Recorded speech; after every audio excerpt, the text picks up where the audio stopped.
ঝাড়গ্রাম শহরের পাশাপাশি দুটি লজে প্রায় একই সময়ে জেলা বিজেপি নেতা কর্মীদের বৈঠক। শুক্রবার একটি বৈঠকে থাকলেন পুনর্নির্বাচিত জেলা সভাপতি তুফান মাহাতো ও তার দলবল, আর অন্য বৈঠকে হাজির জেলার বিক্ষুব্ধ নেতা কর্মীর দল। 24 লোকসভা ভোটের পর থেকে এই ট্র্যাডিশন এখনো বহাল রয়েছে জঙ্গলমহলের এই জেলায়।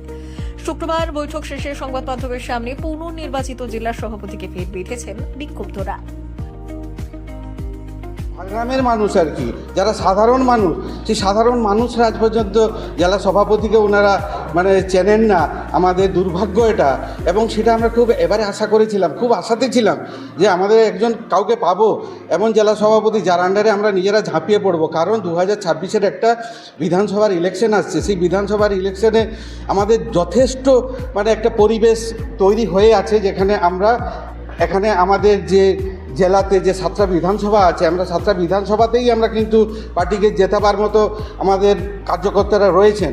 কিন্তু হতাশ হলাম, আবার সেই পুনর্নির্বাচিত হওয়ার জন্য আমরা হতাশ হয়েছি।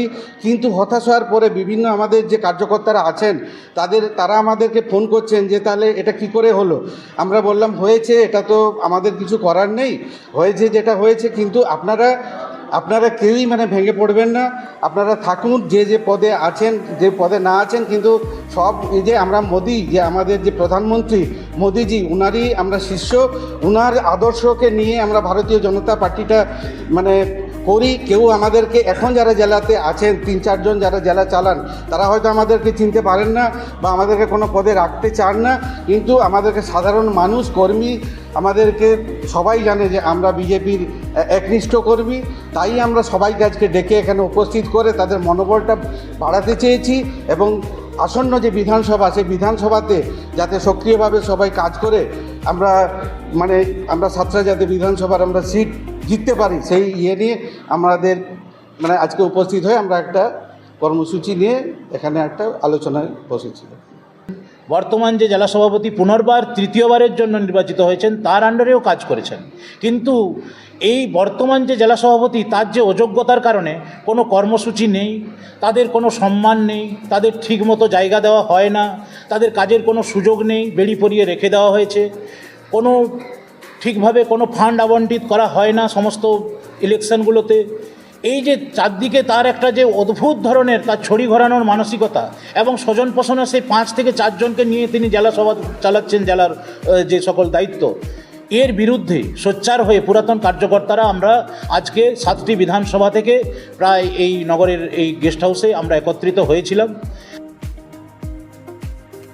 জেলায় তার বিরুদ্ধে দলেরই একাংশের দীর্ঘদিনের ক্ষোভ বিশ্বউদ্গারকে পাত্তা দিতে নারাজ পুনর্নির্বাচিত জেলা সভাপতি তুফান মাহাতো। আম্বেদকরের জন্মজয়ন্তীকে কেন্দ্র করে সংবিধান এবং কংগ্রেস সরকার যে আম্বেদকরজিকে বঞ্চিত করে রেখেছিলেন, সেই বিষয় নিয়ে আলোচনা সভা ছিল এখানে। আজকে ঝাড়গ্রামের যেখানে আপনারা এই সভা করছেন, তার ঠিক পাশে যে একটি বেসরকারি আবাসন রয়েছে, সেসব বিষয় নিয়ে আমার কিছু জানা নেই। বিক্ষুব্ধ বলে তারা দাবি করছে, আমার জানা নেই সেসব বিষয় নিয়ে। জেলা সভাপতির উদ্দেশ্যে বিশ্বউদ্গার করলেও দলের প্রতি আনুগত্য প্রদর্শনে কোনো খামতি নেই বিক্ষুব্ধদের। অযোগ্য আমাদের যে ঝাড়গ্রাম জেলার সভাপতি, তিনি লোকের সঙ্গে ভালো বিহেভ করতে জানেন না, এবং কর্মীদের, ভারতীয় জনতা পার্টির কর্মীদের সম্মান দিতেও জানেন না। উনি কাউকে সম্মানও দেন না, এবং জঙ্গলমহলে যে পরিস্থিতি দাঁড়িয়ে আছে, কারণ তৃণমূলের এত দুর্নীতি, সেই দুর্নীতির বিরুদ্ধে মানুষ 80% মানুষ কিন্তু এক হয়ে জঙ্গলমহলে দাঁড়িয়ে আছে।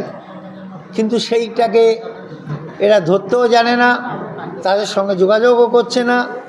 আর একে এবার জেলা সভাপতি করার পরে আমি দেখছি ভারতীয় জনতা পার্টি 80% সমস্ত কর্মীদের মন ভেঙে গেছে, যার ফলে আজ আমরা একত্রিতভাবে তাদেরকে ডেকে আমরা এখানে বসে, যাতে আমরা নরেন্দ্র মোদীর সৈনিক, ভারতীয় জনতা পার্টিকে ভালোবাসি, যাতে এখান থেকে আমাদের একটা কর্মীও বেমুখ হয়ে অন্য দলে না যায়, তার জন্য আমরা আজকে এই বৈঠক করেছি। এবং আমরা উপর মহলে আমরা আবেদন রাখব যে এই অযোগ্যকে সরিয়ে একটা যোগ্য ব্যক্তিকে ঝাড়গ্রামে যে কোনো একটা যোগ্য ব্যক্তিকে জেলা সভাপতি করুক। সেই লোকসভা ভোটের পর থেকেই জেলা সভাপতি বদল চেয়ে রীতিমতো দরবার করেছিলেন ঝাড়গ্রামের গেরুয়া শিবিরের বেশ কিছু নেতা নেত্রী।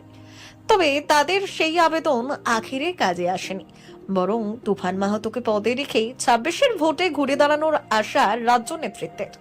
তবে গোষ্ঠীদ্বন্দ্বে জেরবার গেরুয়া শিবির কতটা লড়াই দেবে সেটা সময়েরই প্রমাণ দেবে। ব্যুরো রিপোর্ট, আজকের ঝাড়গ্রাম।